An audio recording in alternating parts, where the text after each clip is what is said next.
আজি চতুৰ্বিংশ অসম আৰক্ষী বাহিনীৰ অষ্টাদশ প্ৰতিষ্ঠা দিৱসৰ শুভক্ষণত শ্ৰী ভূপেন্দ্ৰনাথ হাজৰিকা APSৰ নেতৃত্বতে প্ৰথম অৱস্থাত 278 জন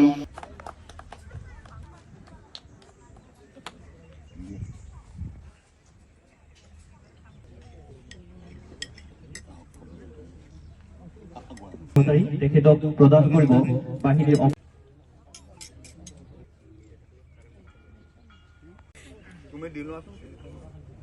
দিৱস আজি 18 সংখ্যক প্ৰতিষ্ঠা দিৱস আমাৰ বেটেলিয়নৰ 2008 চনত প্ৰতিষ্ঠা হৈছিলে। তো আমি যিমান উলহ মালহেৰে পাতিম বুলি ভাবিছিলোঁ, কৰ্মব্যস্ততাৰ বাবে সেয়া হৈ নুঠিলেও বাক্সা জিলাৰ আৰক্ষী অধীক্ষক মহোদয়ৰ উপস্থিতিত মই পতাকা উত্তোলন কৰোঁ।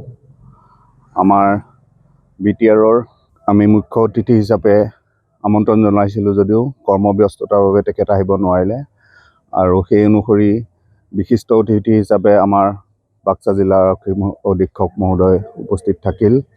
আমি যোৱা বছৰটোত বিভিন্ন দিশত সফলতাৰে কাম কৰা আমাৰ আৰক্ষী জোৱান, বিশেষকৈ যিসকলে যোৱা 15 আগষ্টত আপোনালোকে 15 ছেপ্টেম্বৰত যিটো এটা হেৰি হৈছিলে, তাত আইন শৃংখলা যিসকলে বিশিষ্ট সেৱা আগবঢ়াইছিলে তেখেতসকলক আমি সন্মান পত্ৰ তথা অভিনন্দন পত্ৰ জ্ঞাপন কৰিছোঁ। আমাৰ বেণ্ড প্লাটুন যিটো আছে, আজি যোৱা বছৰটো তেখেতসকলে ৰাজভৱনত 15 আগষ্ট 26 জানুৱাৰীত ভাগ লৈ পাৰদৰ্শিতা প্ৰদৰ্শন কৰিছে। আৰু আপোনালোকে জানে যে 150 বছৰীয়া যিটো বন্দে মাতৰমৰ আমাৰ বন্দনা হৈছে, তাত তেখেতসকলে খুব ভালকৈ বৰপেটা, বজালি, তামোলপুৰ, বাক্সা ডিষ্ট্ৰিক্টত প্ৰমিনেণ্ট প্লেচবোৰত প্ৰদৰ্শন কৰিছে। তেখেতসকলক আমি এই অভিনন্দন পত্ৰ, এপ্ৰিচিয়েশ্যন লেটাৰ প্ৰদান কৰিছোঁ, আৰক্ষী অধীক্ষক মহোদয় প্ৰদান কৰিছে।